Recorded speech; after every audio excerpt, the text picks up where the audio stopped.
आमतौर पे समंदर की कोस्ट लाइन बढ़ाने के लिए आर्टिफिशियल आइलैंड्स बनाए जाते हैं और इनकी जीती जागती मिसाल दुबई के पाम आइलैंड्स हैं।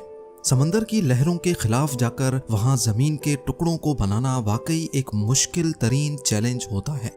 लेकिन आज आप एक ऐसी सिटी के बारे में जानेंगे जिसको समंदर में नहीं बल्कि समंदर को रेगिस्तान तक लाया गया है। जी हाँ, यहाँ बात हो रही है कुवैत में मौजूद सबाह अल अहमद सी सिटी की, जो कुवैत के बिजनेस टाइकून खालिद अल मरजूक का ख्वाब था। कुवैत की कड़कती गर्मी और रेगिस्तान के बीचों बीच खूबसूरत शेप का समंदर और इसके गिर्द 2.5 लाख लोगों के लिए एडवांस्ड इंफ्रास्ट्रक्चर बनाना एक ऐसा मिशन था जिसमें इंजीनियर्स को कुदरत के कानूनों के खिलाफ जाकर काम करना पड़ा। लेकिन सवाल यह है कि कुवैत को इस मेगा सी सिटी की जरूरत ही क्यों पेश आई। इसमें ऐसी क्या कॉम्प्लिकेशंस पैदा हो गईं कि पिछले 32 सालों से इस पे आज तक काम किया जा रहा है, और सबसे बढ़कर ये कि सी सिटी को बनाने में इंजीनियर्स को किस हद तक जाना पड़ा। ज़ेम टीवी की वीडियोस में एक बार फिर से खुशामदीद। नाजरीन, कुवैत दूसरों के मुकाबले में है तो बहुत छोटा, लेकिन उसके बावजूद भी ये मिडिल ईस्ट का दूसरा अमीर तरीन मुल्क है। कुवैत इतना अमीर मुल्क है कि दुनिया की सबसे ज्यादा वैल्यू रखने वाली करेंसी कुवैती दिनार ही है। जहां हमें इंडिया में 78 रुपीस का $1 और पाकिस्तान में 200 रुपीस का $1 मिलता है, वहीं कुवैत में एक कुवैती दिनार के बदले में $3.2 मिलते हैं। और इसकी सबसे बड़ी वजह यहाँ से निकलने वाला क्रूड ऑयल है। ऑफिशियल रिपोर्ट्स के मुताबिक हर साल कुवैत लगभग 300 करोड़ बैरल से ज्यादा ऑयल प्रोड्यूस करता है। एक तो इतनी ज्यादा ऑयल प्रोडक्शन और फिर ऊपर से कुवैत की पॉपुलेशन भी सिर्फ 42 लाख ही है। यही वजह है कि यहाँ का हर एक शख्स जरूरत से ज्यादा अमीर है। कुवैत में एक्सपेंसिव कार्स, यॉट्स, लग्जरी विलास और ऐशो आराम वाली तमाम चीजें रखना एक आम सी बात समझी जाती है। और ये सब कोई अभी से शुरू नहीं हुआ, बल्कि कुवैत की किस्मत 85 साल पहले बदली थी, जब यहाँ से पहली बार ऑयल निकलना शुरू हुआ था। 1980s में कुवैत के पास पैसा तो बहुत था, लेकिन अब इनके पास लग्जरी विलास बनाने के लिए जगह कम पड़ गई थी। कुवैत का तकरीबन सारा एरिया ही बंजर रेगिस्तान से भरा हुआ है। यहाँ पर बेसिक फैसिलिटीज ना होने की वजह से रहना काफी मुश्किल होता है। इसी वजह से सबकी कोशिश थी कि समंदर के किनारे अपना विला या फार्म हाउस बनाया जाए ताकि ठंडी हवा के मजे लिए जा सकें। बढ़ती हुई डिमांड को देखते हुए कुवैती बिजनेस टाइकून खालिद अल मरजूक ने एक ऐसी लग्जरी सिटी बनाने का ख्वाब देखा जिसका हर विला, हर मेंशन प्राइवेट बीच पे बना हुआ होगा। लेकिन ऐसा सिर्फ तब मुमकिन होता जब कुवैत की कोस्ट लाइन पर कोई जगह खाली होती। कुवैत सिटी पहले ही आधे से ज्यादा कोस्ट को कवर कर बैठी थी और बकाया बच जाने वाले कोस्ट पर कई प्रोजेक्ट्स पहले ही बन चुके थे। सऊदी अरब के बॉर्डर से सिर्फ 15 किलोमीटर पहले पर्शियन गल्फ पे एक नेचुरल क्रीक सिस्टम बना हुआ था। लहरों के प्रेशर से इन क्रीक्स में पानी काफी अंदर तक जाता था। ये देखकर खालिद मरजूक को आइडिया आया कि क्यों ना इन नेचुरल क्रीक्स को इस्तेमाल करके यहाँ एक पूरी सिटी बनाई जाए, जिसमें इन क्रीक्स को एक्सटेंड करके अपनी मर्जी की शेप दी जाए। ख्वाब तो उन्होंने देखा था, लेकिन इसको पूरा करना किस हद तक मुश्किलात को बढ़ा देगा, ये किसी के वहमो गुमान में भी नहीं था। अब नॉर्मली होता यूं है कि नेचुरल कोस्ट लाइन्स हवा और लहरों के प्रेशर से बनती हैं। अगर कोस्ट लाइन को ऑल्टर या चेंज करने की कोशिश की जाए तो ये कुछ ही दिनों में वापस अपनी ओरिजिनल हालत में आ जाती हैं, क्योंकि इनका मुकाबला कुदरत से होता है। अब अगर रेगिस्तान में ऐसा क्रीक सिस्टम बनाना हो जिसकी शेप भी पसंद की हो और ये नेचुरल पावर्स उसकी शक्ल भी ना बिगाड़ें, तो इसके लिए ऐसी प्लानिंग की जरूरत होती है जो कुदरत के कानूनों के खिलाफ जाकर काम करे, और यहाँ भी कुछ ऐसी ही प्लानिंग की जरूरत थी। 1986 में खालिद अल मरजूक के बेटे फवाज अल मरजूक ने एक ब्रिटिश इंजीनियरिंग डिजाइन कंपनी से कॉन्ट्रैक्ट किया, जिन्होंने दिन रात एक करके कंप्यूटर सिमुलेशन की मदद से इस मेगा प्रोजेक्ट का डिजाइन बनाया। नेचुरली यहाँ सिर्फ 2 टाइडल क्रीक्स थीं, लेकिन 2 क्रीक्स मजीद बनाने का फैसला किया गया। कौन सी क्रीक कहां से निकलेगी, उस पर हवा और लहरों का कितना प्रेशर होगा, ये सारी कैलकुलेशंस करके जिन क्रीक्स पर पानी का ज्यादा प्रेशर था उनको स्प्लिट करके एक डिजाइन बनाया गया। लेकिन अभी मामला प्लानिंग फेज में ही था कि एक बहुत बड़ी मुसीबत आ खड़ी हुई।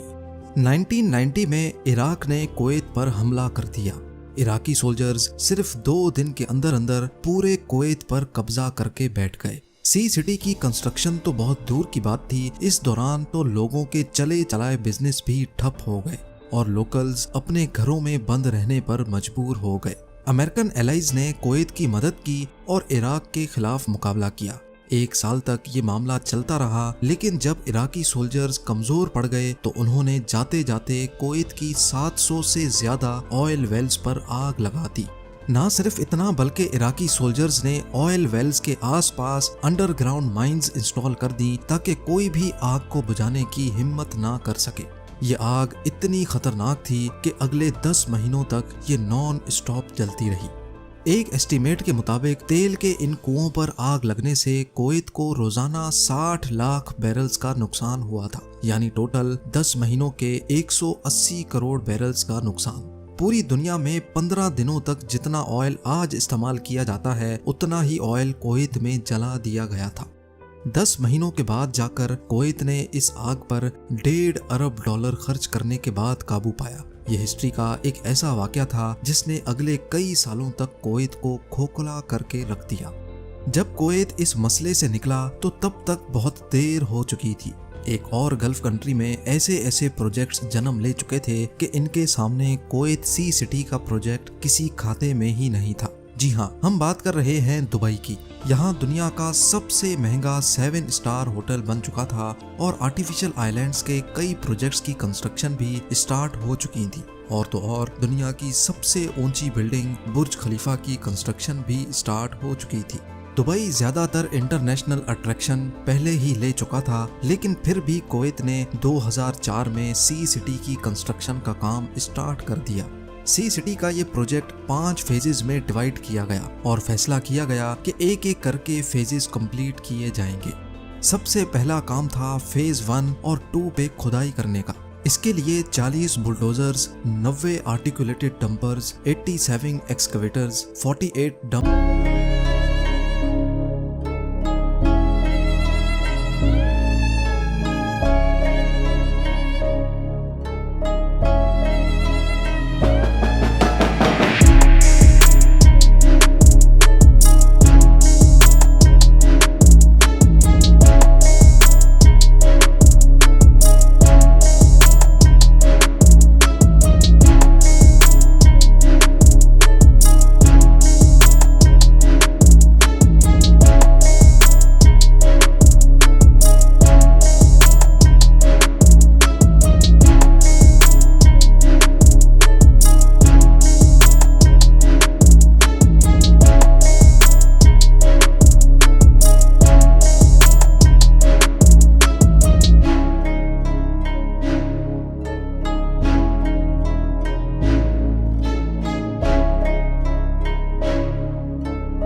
बन जाता था।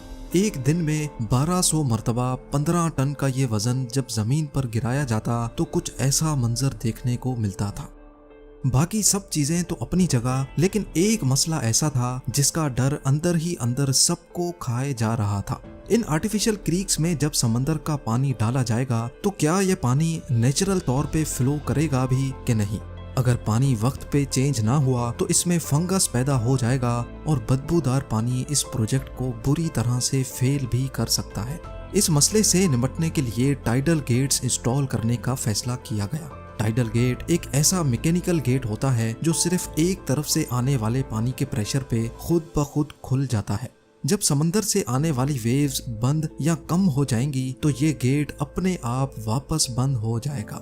कंप्यूटर सिमुलेशन पे टेस्ट करने के बाद ये नोटिस किया गया कि टाइडल गेट लगने के बाद क्रीक्स का 100% पानी ऑटोमेटिकली चेंज हो जाएगा। टाइडल गेट का मसला तो सिर्फ एक बड़े मसले का सॉल्यूशन था, लेकिन अभी कई और मसलों से निपटना बाकी था। सी सिटी के इस प्रोजेक्ट में टोटल 250 किलोमीटर के नए बीचेस बनने जा रहे थे, यानी जितनी कुवैत की अपनी कोस्ट लाइन है उससे भी ज्यादा लंबी ये कोस्ट लाइन होने वाली थी। इतने ज्यादा नए बीचेस के लिए वो खास सैंड भी चाहिए होगी जो आम तौर पे हमें बीचेस पे मिलती है। अब इतनी ज्यादा सैंड लाई कहां से जाए, ये एक बहुत बड़ा सवाल था। एक्सपर्ट्स ने इसका भी एक सॉल्यूशन निकाल ही लिया। नॉर्मल डेजर्ट सैंड जिसकी कुवैत के पास कोई कमी नहीं थी, उसमें हर साइज के पार्टिकल्स होते हैं। बीच पे जो सैंड मौजूद होती है उसमें सैंड के पार्टिकल्स का साइज ज्यादा बड़ा होता है। लिहाजा अब फैसला किया गया कि नॉर्मल डेजर्ट सैंड में से मोटे साइज के पार्टिकल्स को फिल्टर किया जाएगा। रेत को पानी से धोकर उसमें से मोटे साइज के रेजों को अलग किया गया। सिर्फ एक बार नहीं बल्कि ये प्रोसेस 4 बार किया जाता था। पानी से धोने और फिल्टर करने के इस प्रोसेस में जो रेजे बच जाते थे वही बीच के लिए परफेक्ट थे। एक दिन में 4000 टन रेत को लाया जाता और पानी से धोकर उसको फिल्टर किया जाता था, और ये पूरा प्रोसेस कई महीनों तक दिन रात चलता रहता।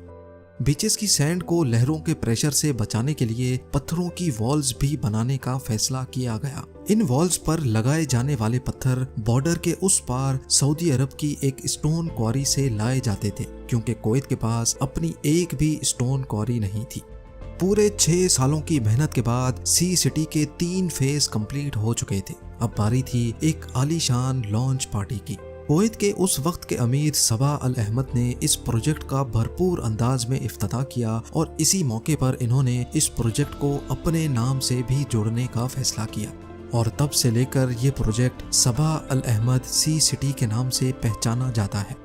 ये अपनी तर्ज का एक इंतहाई कॉम्प्लेक्स मेगा प्रोजेक्ट है जिसके अभी तक सिर्फ 4 फेज कंप्लीट हुए हैं और 5th फेज की कंस्ट्रक्शन अभी तक चल रही है। पिछले 32 सालों से कुवैत इस प्रोजेक्ट को पूरा करने के लिए कई मुश्किलात को झेल चुका है, और इसमें पेश आने वाले इंजीनियरिंग चैलेंजेस को सिर्फ एक छोटी सी वीडियो में बयान करना खासा मुश्किल है। उम्मीद है ज़ेम टीवी की ये वीडियो भी आप लोग भरपूर लाइक और शेयर करेंगे। आप लोगों के प्यार भरे कमेंट्स का बेहद शुक्रिया।